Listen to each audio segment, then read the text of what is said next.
I think I don't know if I'd say it's a trend as such, but certainly the thing that's growing in importance is the idea of omnichannel shopping. So I think traditionally people would say you look at something online and you shop online, or you look at something on TV and you buy in a physical store. That just doesn't happen anymore. Is that online activity affects offline activity, and offline activity affects online shopping. And it's causing real problems for brands because the measurement question becomes more difficult, but also where you map someone out on a user journey path becomes much more complicated. I think it's a great opportunity for lots of brands that don't necessarily have a huge media budget to make a big impact in the digital space. And you've seen D2C brands pop up heavily using platforms like Instagram as a kind of a news feed for the shop front, and then buying online. You don't need a lot of money to launch a brand now like you used to.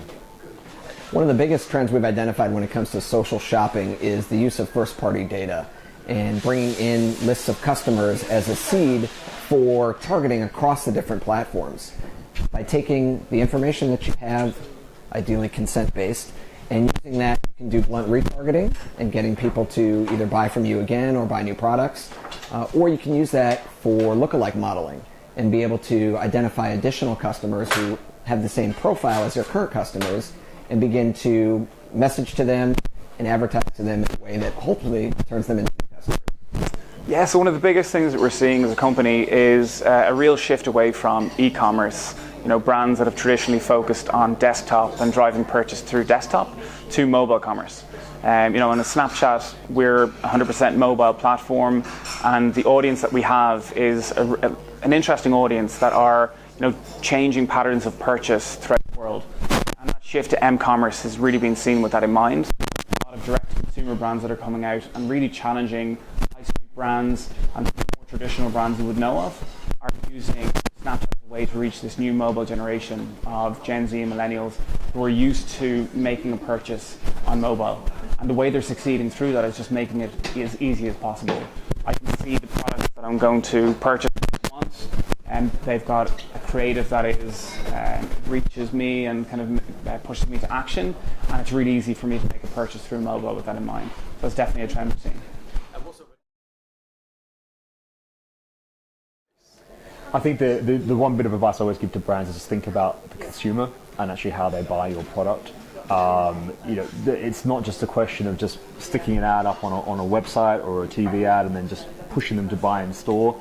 Actually, the purchase journey can be very complicated, and understanding how long that takes, what touch points consumers go through to make a decision. If you understand that better, you understand how to use your media mix, get your messaging right, but also put value attribution against those different touch points to what matters most in driving sales down the funnel. My advice for brands operating in this space is not to become too reliant on any one platform. They each have their advantages and different formats and different ways that they operate, but consumers use them quite differently. And depending on the audience that you're trying to reach, a certain platform may have a value proposition that's going to be a better fit. And so looking across and using technology like 4C that can allow you to interoperate across all the platforms will help you take a portfolio strategy that will ultimately help you meet your goals. Yeah, I think you know, one of the things that we talked about today was the impact of creative and the importance of creative.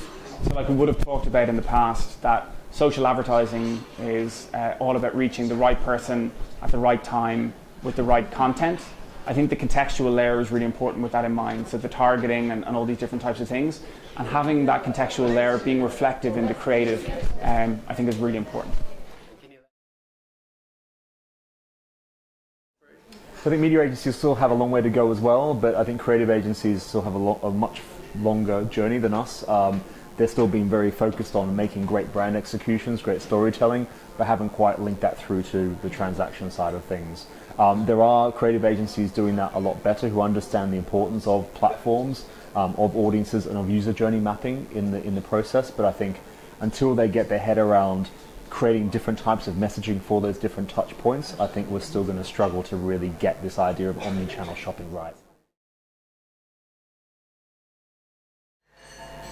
I'd say my prediction for next year is that I'm going to need a longer t-shirt, because I think there's going to be additional companies and platforms in this space that are going to become highly important to both consumers and advertisers alike. Yeah, I think if you look at one of the real strengths of Snapchat, it's all been around augmented reality. And I think as we move into 2020, augmented reality will become more and more important. And what we're trying to do with that in mind is open up and allow more and more brands to test with AR. And we're really excited to announce with that in mind our web lens builder, which will allow brands of all shapes and sizes, use AR and create AR from templates, and then allow them to buy AR in an auction environment. So much more efficient and effective, and then ultimately driving the right response, which will be purchased through augmented reality.